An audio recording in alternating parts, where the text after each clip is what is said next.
우리나라 최초의 선교사, 공식적인 선교사가 들어온 지가 160년 됐습니다. 토마스 선교사가 대동강에 들어왔는데 그 당시에 고종이 세국정책을 썼어요. 세국정책이 뭐냐면 외국의 모든 것을 다 막아놓고 우리나라만 모든 것을 열어놓는다. 쇄국, 막았다.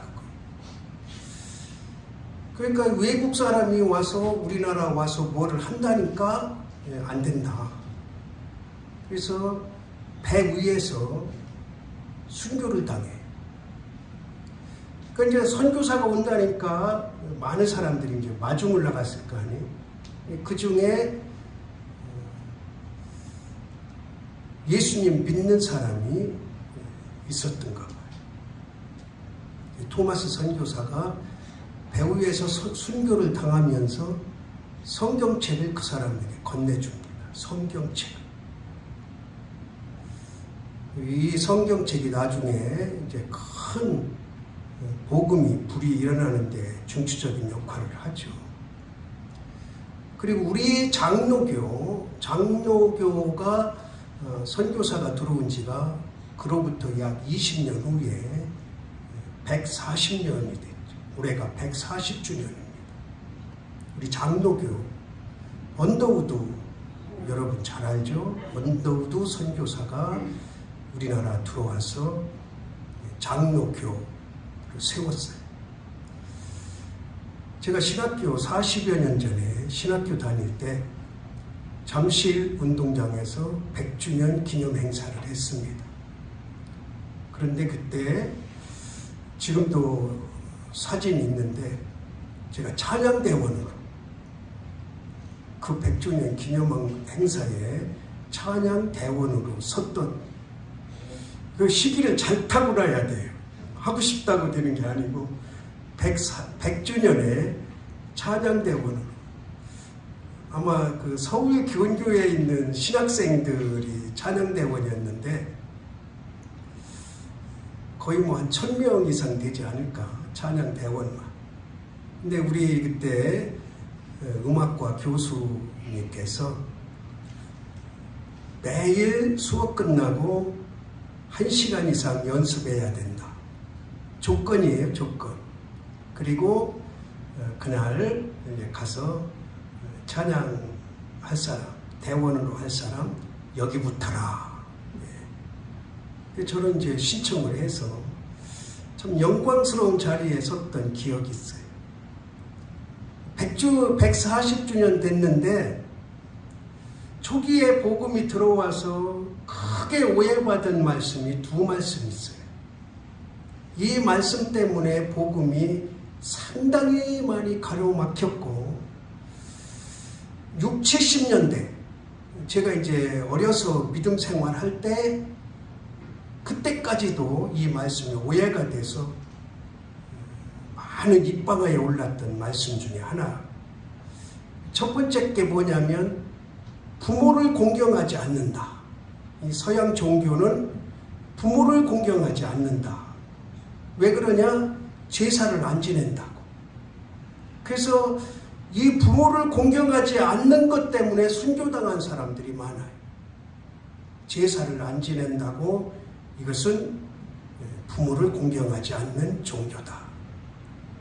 그런데 성경에는 하나님을 섬기는 것 다음에 가장 먼저 주장한 게 뭐예요? 부모를 공경하라잖아요. 10계명 중에 1계명부터 4계명까지는 하나님을 잘 섬겨라 그거예요. 그리고 5계명이 뭐예요? 내 부모를 공경하라잖아요. 그러니까 오해를 한 거죠. 그리고 에베소서에 보면 뭐라고 그랬어요? 내 부모를 공경하면 따라합시다. 내가 땅에서 잘되고 장수하리라. 이렇게 확실한 부모 공경의 말씀이 어디 있습니까? 그런데 제사 안 지낸다고 이거는 부모를 공경하지 않는 종교다 해서 핍박을 많이 받았고 유교의 사상에 있는 사람들은 대부분이 기독교를 개신교를 반대했죠. 그리고 또 한 가지 말씀이 뭐냐면 오늘 본문 말씀이에요. 본문 말씀. 33절에 보니까 예수님께서 이렇게 말씀하세요. 누가 내 어머니며 동생들이냐? 둘러 앉은 자들을 보시며 이르시되 내 어머니와 내 동생들을 보라. 내 누구든지 하나님의 뜻대로 행하는 자가 내 형제요 자매요 어머니니라. 아니 이런 호러 종교가 어딨냐. 아버지가 어떻게 둘이 되냐. 그리고 자기 부모를 몰라보는 반인륜적이다. 예수님께서 자기 부모와 형제 자매들을 거절했다는 거죠. 그러니까 이 말씀이 오해가 돼서 교회 다니면 못 써. 자기 형제 자매도 몰라보고 그러면서 저 어렸을 때는 여러분들도 그런 얘기 들었는지 모르겠지만 저 어렸을 때는 교회를 연회당이라 그랬어요. 연회당. 사실 교회에서 연회하지는 않아요. 뭐 하는 사람도 있지만 왜 그런 별칭이 붙어서 세상 사람들이 연회당이라고 처녀촌 특히 처녀들을 교회에 못 가게 했느냐? 그 당시에는 문화활동이 없었잖아요. 아무것도 없어요. 그래도 교회 가면 찬송이라도 부르고 성가대라도 하고 뭐라도 하고 가끔 야유회도 나가고 이러니까 이제 젊은 총각 처녀들, 학생들, 청년들이 교회로 다 모였어요. 시골에서 자란 사람들 치고 어려서 교회에 안 나가본 사람 별로 없잖아요. 친구 따라 가기도 하고 뭐하러 가기도 하고 그러면서 교회에서 붙이는 호칭이 뭐예요? 부르는 호칭이 형제님, 자매님. 그러니까 이게 오해가 된 거예요. 지금은 뭐 이게 여러분들 형제님, 자매님 부르는 사람 없잖아요, 요즘에는. 근데 80년대 초반까지만 해도 처음 만나는 사람 어디 보면 형제님, 자매님 이게 인사였어요.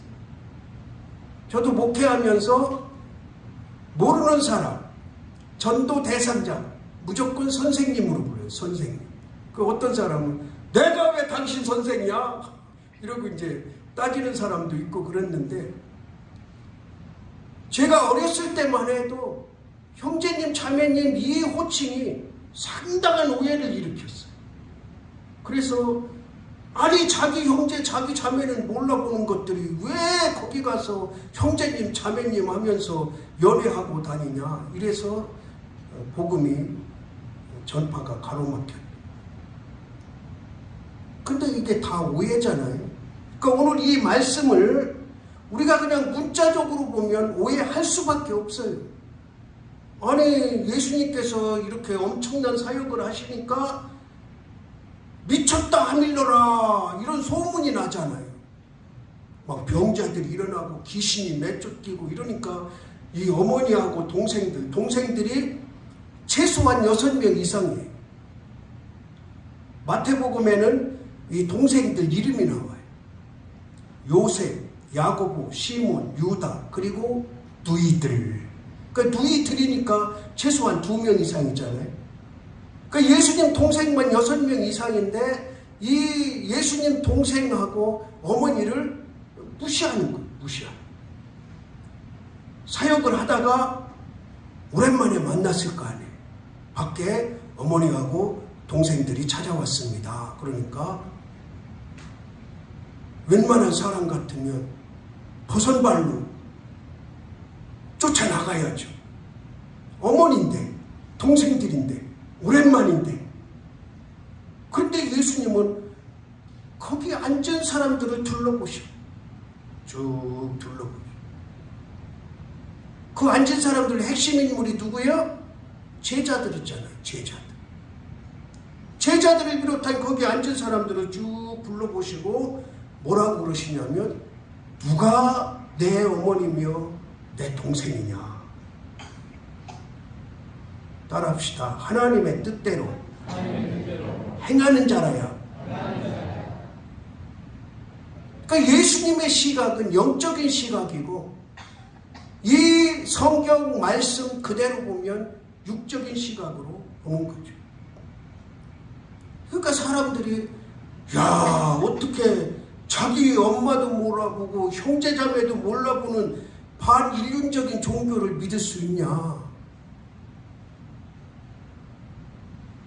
그런데 이거는 반인륜적인 처사가 아니고 따라합시다. 초인륜적. 그러니까 예수님이 하시는 일, 하나님이 하시는 일은 우리 사람들 관계 질서도 지켜나가시지만 때로는 그것을 초월해서 일을 하실 때가 많다는 거예요. 그러니까 우리 사람의 사고로, 사람의 생각으로만 보면은 도저히 이해가 안 되는 거죠. 이거를 영적인 눈으로, 믿음의 눈으로 봐야만 이해가 되는 거예요. 예수님께서도 인간적인 질서를 아주 거룩히 여기셨어요. 그러니까 30세가 될 때까지 적어도 몇 년 동안? 18년 동안. 그 당시에는 12살이면 성인이 돼요. 12살. 그러니까 적어도 12살 때부터 30세까지 약 20여 년 동안을 자기 어머니를 어떻게 했어요? 목수일 하면서 봉양했잖아요. 열심히 봉양했잖아요. 그때 기록은 거의 없어요. 왜? 그냥 한 가정의 가장으로서 살아왔기 때문에. 그리고 나서 이제 30세쯤에 공생애를 시작하면서 복음서가 시작되는 거죠. 그러니까 예수님께서는 결코 가정을 무시하거나 가정을 떠나거나 자기 어머니나 동생들을 내팽개치거나 그러지 않았어요. 장남으로서의 역할, 장남으로서의 본분, 그 질서를 거룩하게 잘 지켜오셨다는 거예요. 근데 하나님의 일을 하려다 보니까 이제 사람의 질서, 사람들이 세워놓은 질서는 어그러지는 거예요. 그거를 우리가 초인륜적 인륜이라 그렇게 말을 하는 거예요. 제가 얼마 전에 조금 오래됐어요. 우리 이제 동문들 목사들이 야유회를 갔어요. 동문회에서.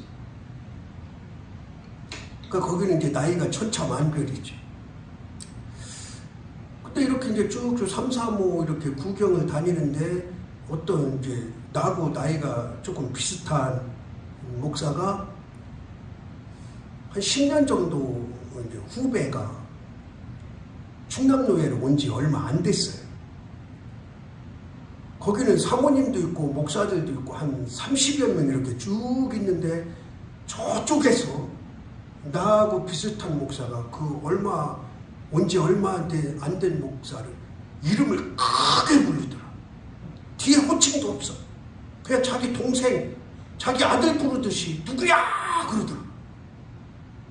얼마나 놀랬나 몰라요. 그러고 나서 그 한 번이면 괜찮은데 조금 가다가 또 누구야 누구야 이렇게 계속 부르는 거예요. 그래서 내가 너 일로 와봐. 옆에 또 이제 다른 사람들. 저는 이제 동문회 그렇게 자주 참석 안 해서 그런 걸 잘 몰랐어요. 그 옆에 나하고 같이 삼사모 가진 사람들 있고 걔는 저쪽에서 부르고 그 젊은 후배는 앞에 가는데 이렇게 이제 그 사모도 있고 옆에 사모님들도 엄청 많아. 거의 다 왔어. 그래 너 일로 와봐. 나보다 한두 살 밑에 너 일로 와봐. 야 누구가 뭐냐 누구가. 너 둘 있을 때는 욕을 하든 뭐든 상관없다. 근데 그 사모님도 있고 여기 사모님도 있고 내가 너 보고 저기 가는데 누구야 그러면 너 기분 어떡하냐. 우리 아버지는 내가 목사 되고 나서 단 한 번도 내 이름 부른 적 없다. 김 목사 그랬다. 그러니까 이 얘기를 하고 이제 갔어요. 그러니까 옆에 있던 김 목사 말 잘했어. 아이고 내가 얼마나 듣기 싫었나 몰라. 그러니까 우리는 그냥 일륜적으로 생각해야 될 때가 있고 행동해야 될 때가 있고 말해야 될 때가 있고 초일륜적으로 말해야 될 때가 있고 행동할 때가 있는 거예요. 우리 교회도 마찬가지예요. 지금은 이제 그런 게 많이 없어졌는데 처음에 오니까 교회 안에서도 언니 뭐야 야 누구야 그냥 입에 발렸어. 입에 권사님 집사님 이런 칭호 호칭이 거의 없어요. 예를 들어서 장학리에서 복덕리 사람 부를 때는 이제 뭐 집사님 권사님 하는데 복덕리 안에 장학리 안에는 언니야 누구야 그리고 저기 가면 야. 여러분들 그렇게 했죠? 안 한 척하지 말고. 그러니까 이거를 그냥 일상적인 이거를 이제 공과 사라고 굳이 얘기한다면 공과 사인데 특히 교회 안에서 그리고 우리 성도들 저한테 많이 혼난 것 중에 하나가 그때는 이제 서울 이런 데 이제 병문안을 많이 다녔잖아요. 그러면은 차 안에서 야 언니야 너 어쩌고 막 그래. 그러면 깨소리 지르면서 권사님 뭔 소리야. 언니가 보여 권사라고 해야지. 아무리 동생이고 언니에도 권사는 거야. 목사 있는 데서 언니야 야야가 뭐야. 그 호칭이 하나님이 주신 건데 이 직분이 하나님이 주신 건데 뭐 할 때는 하나님의 일을 할 때는 공적인 일이잖아요. 공적. 우리가 교회 안에서 예배 드리는 거 여러분들이 집안에서 나오는 순간부터 우리는 공인이요. 공인. 목사고 권사고 장로고 집사고 성도지 야가 아니요. 너가 아니고 누구가 아니요. 여기 부자지간도 있고 뭐 부모지간도 있고 형제지간도 있고 한데 적어도 교회 안에서 곽 권사님 교회 안에서 김 장로님이라고 불러. 김한점 씨 그래. 장로님이라고. 학교에서는 실장님 있잖아요. 집에서는 야 그럴 때도 있지? 없어요? 그럴 때는 없어? 아니 집에서야 뭐 부부싸움 하다 보면 어떻게 하고 무슨 상관이야. 근데 학교에서는 실장이잖아요. 행정실장. 교회에서는 장로님. 나이가 많고 적고 그게 문제가 아니에요. 가족 관계냐 아니냐가 문제가 아니에요. 우리는 가족 공동체지만 공적인 공동체. 그러니까 예수님께서도 그런 의미로 누가 내 어머니며 누가 내 형제냐. 그 성경에서 계속 강조하는 것 중에 하나가 뭐냐면 사도 바울이 계속 강조하는 것 중에 하나가 뭐냐면 따라합시다. 육에 속했느냐 영에 속했느냐. 그러니까 사도 바울은 이거를 구분하는 거예요. 이거를 구분하는 거예요. 너가 지금 하나님의 자녀인데 너가 지금 하나님 믿음 생활을 한다고 하는데 영에 속했느냐 육에 속했느냐. 육에 속한 것은 뭐 하는 거예요? 다 썩어 없어지는 거예요. 영에 속한 자만이 이 땅에서 믿음 생활 잘 감당하다가 천국 가는 거예요. 그러니까 예수님께서 가족을 무시하고 가족을 인정하지 않고 그래서 나온 말이 아니고 하나님의 일은 때로는 초월적으로 해야 될 때가 있다는 것을 말씀하고 있는 거예요. 그러니까 우리가 일하는 게 뭐냐? 우리가 하나님의 자녀로서의 세워진 근본이 뭐냐? 따라합시다. 하나님의 부르심에 합당하게 서는 것. 그러니까 하나님이 저와 여러분을 부르신 것은 물론 가정에 가면은 아버지가 되고 아내가 되고 아들이 되고 자녀가 되고 친구가 되지만, 그러나 하나님께서 저와 여러분을 부르셨을 때는 따라합시다. 성도로 부르셨다. 제가 언젠가 말씀드렸죠. 천국 가면 이 직분은 안 가지고 가요, 여러분. 천국에는 장로, 권사, 목사 없어요. 그냥 성도요, 성도. 거룩한 무리, 거룩한 무리. 제가 언젠가 말씀드렸을 거예요. 나는 은퇴하면, 만약에 은퇴해서 명함을 만든다면 성도 김선영으로 만들고 싶다. 은퇴했는데 뭐 목사가 뭔 필요가 있어. 목회할 때 목회를 아름답게 하고 잘하고 질서 있게 하려고 목사가 필요한 거지. 물론 사람들이 그렇다고 해서 나를 성도로 부르진 않을 거예요. 나를 아는 사람들은 다 목사로 부르겠죠. 그러나 내 마음속에는 이제 은퇴하면 목사는 더 이상 써먹을 일이 없어. 그냥 성도로 하나님이 처음에 부르심에 그 응답으로 나가는 것, 그것도 하나의 방법이다 생각을 하는 거죠. 뭐 명함 만들 일도 없겠지만,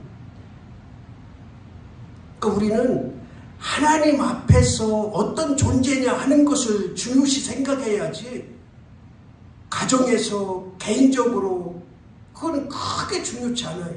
뭐 할 때는 공동체 안에서, 교회 공동체 안에서. 그렇다고 집에 가서도 막 무시하고 그러라는 게 아니에요. 또 안 믿는 사람들, 예를 들어서 안 믿는 사람들 같이 모였는데 아들한테 장로님 그러면 안 되잖아요. 뭐 김장로 하면은 또 사람들이 이렇게 우러러 볼지는 모르겠는데, 그럴 때는 그냥 이순우 권사님 같은 경우 편하게 한교만 할 수도 있고. 근데 공적인 자리에서는 그러면 안 된다. 우리는 사람으로부터 부름을 받은 게 아니고 누구로부터? 하나님으로부터 부름받은 사람들. 그러니까 교회는 가족 공동체. 우리가 60년대, 70년대 그 이전에 형제 자매로 불렀던 것처럼 우리는 다 한 형제 자매로 하나님을 섬기며 살아가는 거죠. 그래서 오늘 찬송이 그런 찬송이잖아요. 형제 자매 한 자리에 모여서. 그러니까 이거는 나이를 구분하는 게 아니고, 뭐 젊은 사람들만 형제 자매고 나이 많은 사람들은 그런 게 아니고, 그냥 교회 공동체는 모두가 한 형제고 모두가 한 자매다. 우리나라 사람들만이 아니고 세계 곳곳에 있는 누구든지 하나님으로부터 부르심을 받은 성도들은 한 공동체, 가족 공동체, 그게 뭐냐? 형제 자매라는. 따라합시다. 예수님께서 절대로 가족을 무시하지 않으셨다. 그러니까 지금 예수님께서 공생에 들어오셔서 하신 일은 하나님의 일이 우선인 거지 사람의 일이 우선이 아닌 거예요.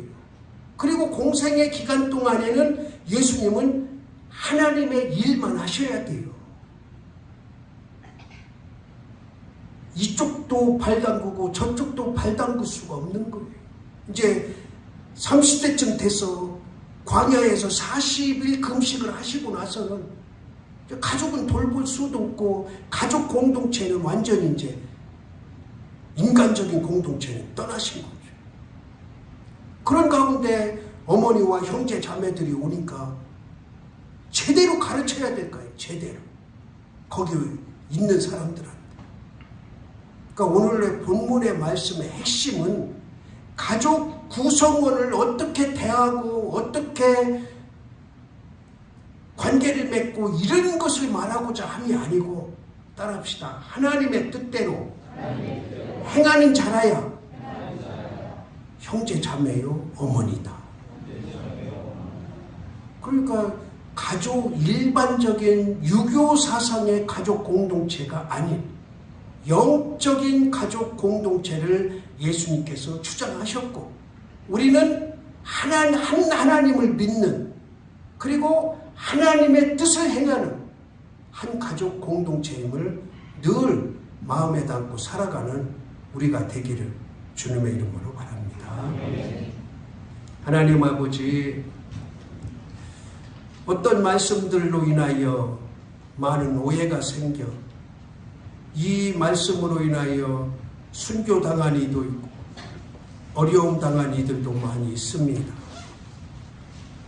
지금도 사람들은 이 말씀을 이해하지 못하고 예수님은 가족도 몰라보는 반인륜적인 그런 모습으로 바라보는 사람들도 있음을 압니다. 우리는 이 말씀을 영적으로 바라보게 하시고 하나님께서 허락하신 일을 감당하는 것이 어떤 자세이며 어떤 마음으로 해야 되는지를 다시 한번 깨달아 알게 하옵소서. 예수 그리스도의 이름으로 기도드리옵나이다. 아멘.